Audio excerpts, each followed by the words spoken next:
Okay, so today Tony and myself went up to Bass Pro. I picked up some more sinkers and snells, just the consumable stuff that you lose every week you go fishing. And we saw a French fry cutter. Now we had one that we picked up at a local supplier, which could have been Home Hardware, but what we found is like potatoes that are this size are about all that you can squeeze into there. And as you can see, I'm having a problem putting this in.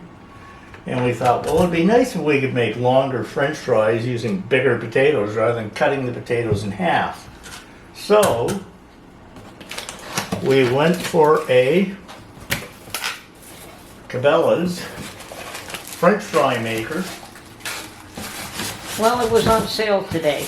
Well, yeah, it was on sale. And Mark is doing an unboxing now. And, Trying to. and part of the reason for getting this is that I am going to do a lot more French fries, canning French fries in the near future. So this will certainly help make the job a lot easier. And this one is a lot bigger, but it does require some assembly. So we'll get going on that. Okay, it does have 4 suction feet if you're going to use it flat on the table. I understand that this model also you can purchase as a separate option a wall mounting bracket, but we're not going to mount this on the wall. So I guess you could also screw it into a butcher block if you really wanted to. if we had a butcher block, yes. Yeah, we don't. I would hate to destroy a perfectly good butcher block by screwing a French fryer into it, but I would agree, but if you were doing but that's just me. if you were doing hundreds of French fries, it might be worthwhile, but Yeah, we're not. we haven't opened a restaurant so far. And we're not planning to do one in the future. Don't plan on a restaurant, no way. Okay, so you're assembling it by putting on the suction feet first? Yep. Well, that way I can set it up on the table and do the rest of the assembly.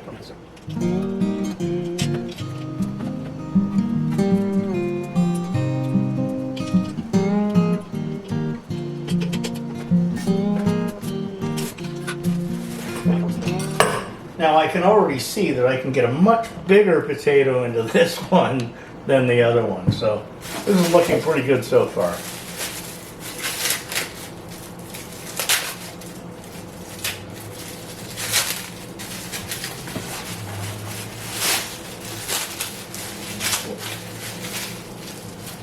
Are you going to be cutting all the French fries for me, Mark?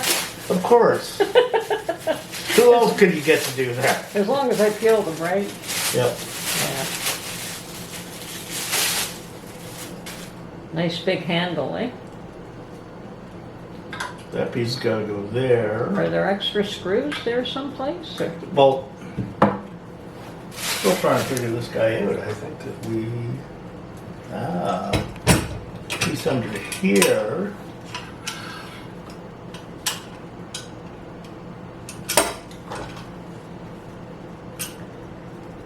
This one has a circlip on it. I don't think I've got any circlip pliers here, but I can usually force these things off and get them back on. There we are, okay. I was going to give you this guy as would have worked too. That might have worked actually. Yeah, I know. Put it back in. And now trying to get this pin back in might be fun, but might be okay. Yeah, well, you've got the little pliers there. Yeah, I know, they won't work. Okay.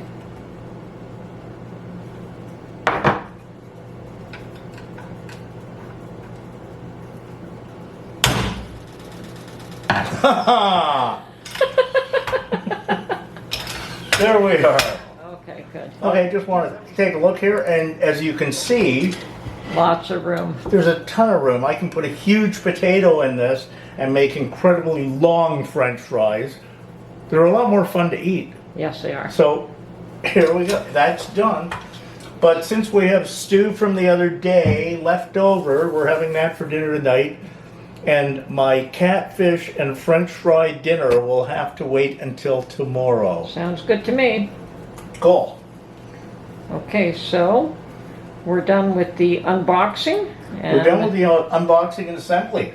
Okay. And Yeah, look, looks really nice so far. you're happy with it. I know you've and, wanted one of and those for a these while. sliders That reminds me of the. may need lubrication. It's like our meat slicer. I was going to just say that. And it's the same kind of sliders here.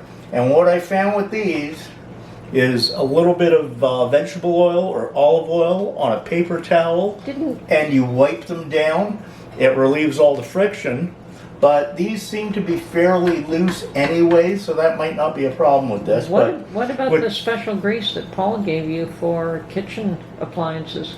Well, yeah, you could use a food grade grease, Okay. but most people aren't going to have that kicking around. But everybody's got a bottle of vegetable oil and a paper towel, so that is the easiest way to look after this stuff. Okay, sounds great. In addition to that, if you coat it with oil, despite the fact that it looks like stainless, it will never rust with an oil coating on it. So there's that as well.